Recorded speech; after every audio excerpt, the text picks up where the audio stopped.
ఉంది. మీకు తెలియచేయాలి, మీ పోలీసుల వ్యవహార శైలి కూడా కొన్ని చోట్ల బాగాలేదు, దుర్మార్గంగా వ్యవహరిస్తున్నారు, వన్ సైడ్గా వ్యవహరిస్తున్నారు, అధికార పార్టీకి దాసోహం చేస్తున్నారు. మీ దృష్టికి తీసుకొస్తుంటే ఒక్కసారన్నా 2 సంవత్సరాల్లో మీ టెన్యూర్లో ఒక్క ప్రతిపక్ష నాయకుడికన్నా మీరు అపాయింట్మెంట్ ఇచ్చారా?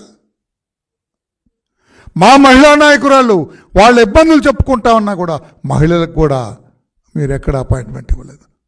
ఏమిటి, వాట్ ఈజ్ యువర్ ఎడాసిటీ? అంటే మీరు ఉన్నది వైసీపీ వాళ్ళని నెత్తిన పెట్టుకోవటం కోసమేనా? వైసీపీ అధికార పార్టీకి మీరు జీ హుజూర్ అని పనిచేయటం కోసమేనా? వారికి సేవ చేయటం కోసమేనా? ప్రత్యర్థి పార్టీల బాధలో పట్టించుకోరా అని చెప్పి నేను అడుగుతున్నా. ఎవరికి నంబర్ ఆఫ్ టైమ్స్ అవి డీజీ ఆఫీస్లోకి వెళ్ళినవరండి. మేమన్నా ఫిర్యాదు చేయడానికి వస్తున్నామంటే అక్కడెక్కడో కిలోమీటర్ దూరం ఆపుతారు బ్యారికేడ్స్ పెట్టి.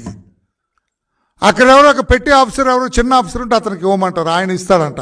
ఏది, మేము ఇచ్చిన ఫిర్యాదుల్లో ఒక్క దాంట్లోనే మీరు చర్యలు తీసుకున్నారా? లేదు. ఎందుకు ఈ రకంగా వన్ సైడ్గా వ్యవహరిస్తున్నారని చెప్పాడు. అటువంటి మీరు వైసీపీ వాళ్ళు అపాయింట్మెంట్ అడిగితే బయటకు వచ్చి మరి రిసీవ్ చేసుకుని వెళ్తాడు. ఈయన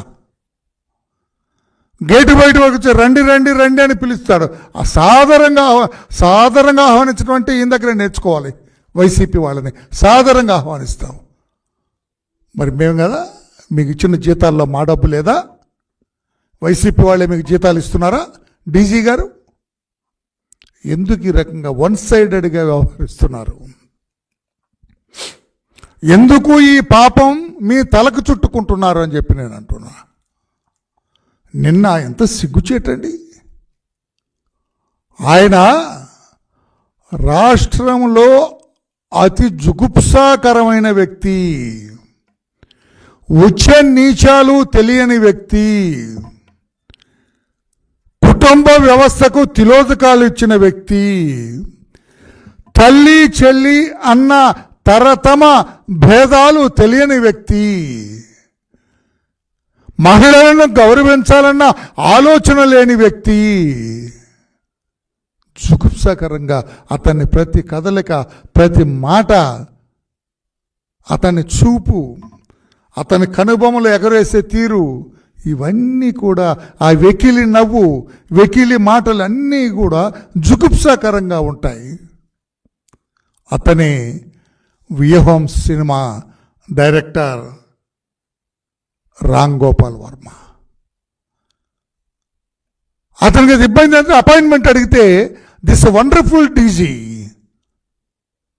పేరు ప్రఖ్యాతులు పొందిన డీజీపీ గారు బయటకు వచ్చి మరి రిసీవ్ చేసుకొని ఆయన్ని ఆఫీసులోకి తీసుకెళ్లారు. ఆ ఫోటో చూపించినానా?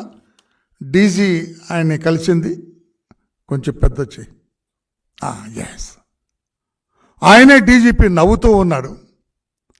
అటువంటి వ్యక్తి దగ్గరకు వస్తే అసహించుకోవాలి పోలీస్ ఆఫీసర్గా. డీజీ అసహించుకోవాలి. ముసిముసి నవ్వులు నవ్వుతున్నాడు. ఏదో రామ్ గోపాల్ వర్మ సాన్నిహిత్యానికి ఈయన తన్మయత్వం చెందుతూ ఉన్నాడు. ఇక్కడ ఉంది, నా దగ్గర ఫోటో ఉంది. This is the photo. నేను అడుగుతున్నా, మహిళలందరూ కూడా తిట్టలేదు సార్ మిమ్మల్ని. నిన్న ఈ రామ్ గోపాల్ వర్మని సాధారణంగా ఆహ్వానిస్తే మీరు మహిళలందరూ కూడా తిట్టుకున్నారు మిమ్మల్ని. ఏం పోయే కాలం వచ్చింది డీజీకి అనుకున్నారు. సాధారణంగా ఆహ్వానించి ముసుముసులు నవ్వుకుంటూ కాఫీ ఇచ్చి, షుగర్ వేసి మరి కాఫీ ఇచ్చి ఆయనకి ఏమైంది? ఒక కడుపు మండిన ఒక యువకుడు ఒక వ్యాఖ్య చేశాడు. ఇతని అసభ్య ప్రవర్తన చూచి ఇతను దిస్ ఇడియట్, అతను ఇడియట్ అని కూడా నేను అన్నాను. ఆ రామ్ గోపాల్ వర్మ డైరెక్టర్ గారు ఒక పోస్టర్ రిలీజ్ చేశారు. ఆ పోస్టర్ కూడా పెట్టు తమ్ముడు. ఆ పోస్టర్ కొంచెం పెద్ద చెయ్యి. ఇది పోస్టర్ అతను రిలీజ్ చేసింది. కుట్రలకి ఆలోచనలకి మధ్య రామ్ గోపాల్ వర్మ చిత్రం వ్యూహం, Dasari Kiran Kumar, 29th December in theaters. 6 days to go అని ఒక పోస్టర్ అట్లా